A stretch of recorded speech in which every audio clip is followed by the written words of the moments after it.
Hello everyone. Drama start करने से पहले मेरी आप सबसे रिक्वेस्ट है कि मेरे चैनल को सब्सक्राइब कर लें। तो गाइस, ये ड्रामे की लास्ट एपिसोड है, लेकिन बहुत ज्यादा मजे की है, लेकिन ये बहुत ज्यादा लेंथी भी थी, तो मैंने इसे 2 पार्ट्स में कर लिया है। तो प्लीज आप लोग नेक्स्ट पार्ट भी इसका जरूर मेरे चैनल पर देख लीजिएगा और इसके लिए मेरे चैनल को सब्सक्राइब कर लें ताकि आप लोगों का लास्ट पार्ट मिस ना हो जाए। एनीवेज, ड्रामे के स्टार्ट में हम देखते हैं कि सुनवो के जाने के बाद इंसू की लाइफ वैसे ही चल रही होती है। वो अपने लिरिक्स पे काम कर रही होती है, सुनवो के बनाए हुए प्रिजर्व को यूज कर रही होती है, जो कि अब बिल्कुल एंड हो चुके होते हैं। इसके अलावा वो फ्लावर्स ला ला के वास में रख दिया करती थी, जो इंसू सुनवो को बहुत पसंद हुआ करते थे। एंड यहाँ हम देखते हैं कि अब उसे मिस्टर कैंग का कॉल आती है, तो वो काम पे जल्दी से जाने लगती है। उसके घर का हाल भी दिखाया जाता है, जो कि बहुत ज्यादा गंदा हुआ होता है, कोई चीज भी जगह पर नहीं रखी होती। लेकिन अब बाहर जाने से पहले वो अपने स्कार्फ को कभी भी नहीं भूल के जाया करती, जो सुनवो ने उसे दिया था। वो स्कार्फ को हमेशा अपने साथ बाहर लेकर जाया करती है, यानी वो सुनवो को बहुत मिस कर रही है। एनीवेज, सीन शिफ्ट होता है और हमें दिखाया जाता है कि इंसू मिस्टर कैंग के साथ बैठी होती है और वहाँ एक और प्रोड्यूसर भी होता है। वो उसे गुड न्यूज देता है कि कोरिया के सबसे बड़ी सिंगर तायोन के साथ उसे काम करने का मौका मिलेगा। उसके सॉन्ग के लिए उसे लिरिक्स लिखने पड़ेंगे। ये बात सुन के वो बहुत ज्यादा एक्साइटेड हो जाती है, क्योंकि तायोन कोरिया का सबसे बड़ा सिंगर है और बहुत ही फेमस है। उसके साथ काम करने का इसका सपना था और उसकी फैन है, तो वो मिस्टर कैंग का थैंक यू कर रही हो। एंड देन फ्रेंड्स, अब वो ये गुड न्यूज लेकर अपने फ्रेंड्स के पास कैफे में जाती है, तो मैरी को तो यकीन नहीं आता है। वो चीखें मारने लग जाती है। सब कैफे के लोग हैरानगी से उसे देखने लग जाते हैं। वो इंसू की मिन्नतें करने लग जाती है कि प्लीज जब भी तुम तायोन से मिलने जाओगी तो मुझे अपने साथ जरूर लेके जाना। अब हम यहाँ देखते हैं उसका हस्बैंड थोड़ा सा जेलस होने लगता है और उससे कहता है कि तुम इंटरनेट पर उसे देख तो लिया करती हो, तो उसके पास जाने का फायदा क्या है। तो वो उसे कहती है वो इतना हैंडसम है और उसका चार्म को मैं देखना चाहती हूँ, वो भी लाइव। एनीवेज, अब यहाँ उसका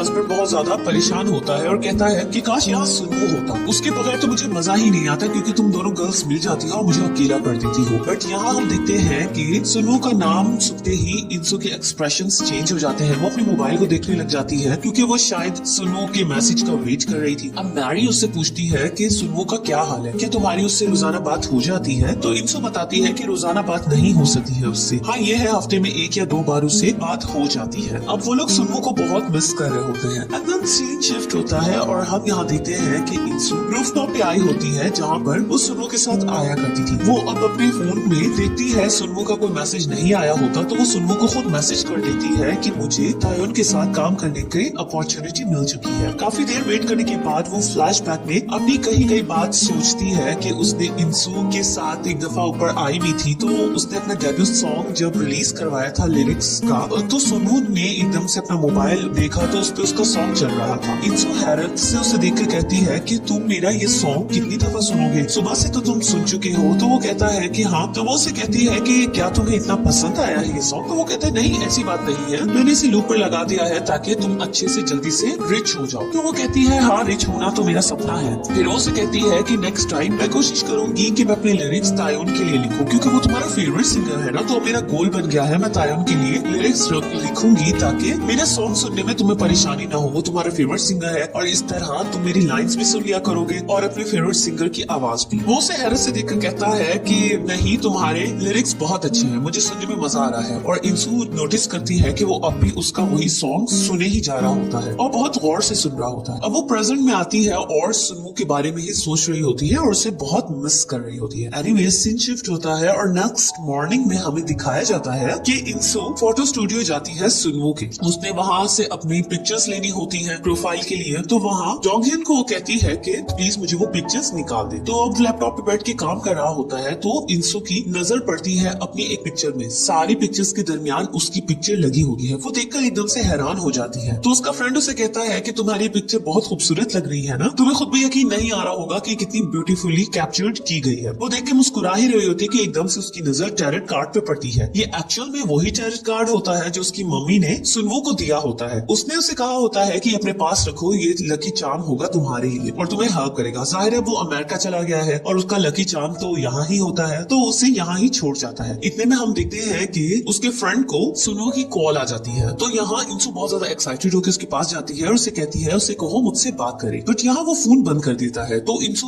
अपसेट होती है और कहती है उसने फोन क्यों बंद कर दिया। तो जिस बात पे वो कहता है कि वहाँ कनेक्शन का इश्यू हो रहा था, तो इसलिए फोन बंद हो गया है। इतने में अब इंसू का फोन बजता है, तो वो यही समझती है कि सुनवो की कॉल होगी। वो एक्साइटेड होकर फोन देती है तो उसपे मिस्टर कैंग का कॉल आ रही होती है। मिस्टर कैंग उसे कहते हैं कि रात को सेलिब्रेशन पार्टी करनी है, तो तुम जल्द आना। एनीवे सीन शिफ्ट होता है और यहाँ हम देखते हैं कि मैंगनिया से रेस्टोरेंट में इंसू और मिस्टर कैंग बैठे होते हैं। वो उसके लिए वाइन वगैरह डलवा रहे होते हैं। वो वाइन को गौर से देख रही होती है और उसके एक्सप्रेशन से साफ नजर आ जाता है कि उसे वाइन पीने का कोई मूड नहीं लग रहा है। एनीवेज मिस्टर कैंग उसे कहते हैं कि तुम्हें व्यू कैसा लगा, तो वो कहती है व्यू बहुत ज्यादा खूबसूरत है। फिर मिस्टर कैंग उससे बताते हैं कि मैंने यहाँ सेलिब्रेशन पार्टी के लिए नहीं बुलाया है, मैंने तुमसे झूठ बोला था। एक्चुअल में मैं तुमसे अपने मन की बात करना चाहता हूँ। मुझे ये मौका काफी अरसे से मिला नहीं, लेकिन मैं तुम्हें कहना चाहता कि मैं तुम्हें बहुत ज्यादा पसंद करता हूँ। वो अपनी फीलिंग्स के बारे में बताता है कि वो काफी अरसे से उसे पसंद करता है, उसे वो बहुत ज्यादा अच्छी लगी है और वो उसके साथ रहना चाहता है, अपनी जिंदगी बिताना चाहता है। फिर वो इंसू को कहता है कि वो क्या कहती है इस बारे में। इंसू ये बात सुन के काफी शॉक्ड होती है और उसे कहती है कि मैं समझती थी कि मैं वाइन पीती रहूंगी तो मैं इसे पसंद करने लग जाऊं और ये मुझे टेस्ट में भी अच्छी लगने लग जाएगी, बट ऐसा नहीं हुआ। मुझे ये अब भी अच्छी नहीं लगी। इसी तरह हुआ था शुरू में भी कि मुझे ऐसा लगा था कि मैं आपके साथ रहने लगूंगी और मुझे आपके लिए फीलिंग्स डेवलप हो जाएंगी, हालांकि मैं आपको बहुत ज्यादा पसंद करती, बट ये पसंद वो वाला पसंद नहीं था। ये फीलिंग्स में कभी कन्वर्ट ही नहीं हुई। बल्कि मैं आपको क्या बताऊं कि हम इतने महंगे रेस्टोरेंट में बैठे हैं, सब कुछ बहुत अच्छा है, व्यू भी बहुत अच्छा है, लेकिन मैं खुश नहीं, मेरा माइंड यहाँ नहीं। मुझे खुद भी समझ नहीं आ रहा ऐसा सब कुछ क्यों है। वो बहुत परेशान दिखाई दे रही होती है। इस बात पे मिस्टर कैंग मुस्कुराते हैं और उससे कहते हैं कि मुझे पता है ऐसा क्यों। तो वो मिस्टर कैंग को हैरत से देखकर कहती है कि क्या मतलब। तो वो उससे कहता है कि ये सब तुम्हारे उस फ्रेंड की वजह से है। याद है पिछले साल जिससे हम मिले थे और तुम्हारे फ्रेंड ने मुझे उसी दिन बता दिया था कि तुम्हें वाइन पीना पसंद नहीं है और वो हैरान हुआ था कि तुमने वाइन पीने को एंजॉय किया है। उसने मुझसे यही क्वेश्चन किया था। मुझे अब समझ आ रहा है उसने मुझसे ये क्वेश्चन क्यों किया था, क्योंकि वो तुम्हें पसंद करता था और शायद तुम भी उसे मिस करती हो। अब वो चुप हो जाती है। तो फिर वो मिस्टर कैंग को कहती है कि अब इसका मतलब यही है ना कि हमारी पार्टनरशिप खत्म हो गई। मिस्टर कैंग हाँ आगे से कहते हैं। वो नीचे सर झुका देती है और बहुत डिसअपॉइंट हो रही होती है। फिर मिस्टर कैंग जोर जोर से हंसने लग जाते हैं और उसे कहते हैं कि क्या तुम बेवकूफ हो, इतने अच्छे लिरिसिस्ट को मैं क्यों गवाऊंगा। इस बात का असर कभी भी हमारे काम पर नहीं पड़ेगा और साफ सी बात है, मैं इसी बात से खुश हूँ कि तुम मेरे साथ ऑनेस्ट हो। तुमने मुझसे बिल्कुल भी झूठ नहीं बोला है और अपने मन की बात बताई है। फिर वो उसे कहते हैं कि तुम वाइन पीना पसंद नहीं करती तो मैं तुम्हारे लिए बियर ऑर्डर करता हूँ। अब वो बियर ऑर्डर करते हैं और हम यहाँ देखते हैं कि इंसू बहुत ज्यादा कंफर्टेबल फील कर रही होती है। एंड देन फ्रेंड्स, अब इस सीन के बाद नेक्स्ट सीन में हमें दिखाया जाता है कि जब इंसू अपने घर आती है तो सामने वो घर का हुलिया देखकर हैरान हो जाती है, क्योंकि घर बहुत ज्यादा साफ होता है, हर चीज अपनी जगह पे पड़ी होती है। वो शूज देखती है और सामने स्टफ टॉय देखकर वो सुनू सुनू कहने लग जाती है। उसे लगता है कि सुनू वापस आ गया है। वो काफी एक्साइटेड हो रही होती है कि इतने में उसकी मॉम उसके सामने आके खड़ी हो जाती है। वो अपनी मॉम को देखकर परेशान होती है, कहती है आप कब आए, आपने मुझे बताया भी नहीं। तो उसकी मॉम उससे कहती है कि तुम सुनू को क्यों बुला रही थी, तुमने तो मुझे बताया था सुनू अमेरिका चला गया है, तो तुम सुनू सुनू क्यों कर रही थी। तो वो कहती है कि मैं तो सुनू को इसलिए बुला रही थी क्योंकि मैं स्टफ टॉय देखा तो मुझे लगा वो आ गया है। तो वो कहती है नहीं, ये स्टफ टॉय तो यहाँ ही रखा हुआ था, मैं बेसमेंट की सफाई कर रही थी तो मुझे वहां से मिला है। एंड देन फ्रेंड्स, उसकी मॉम उसे कहने लग जाती है कि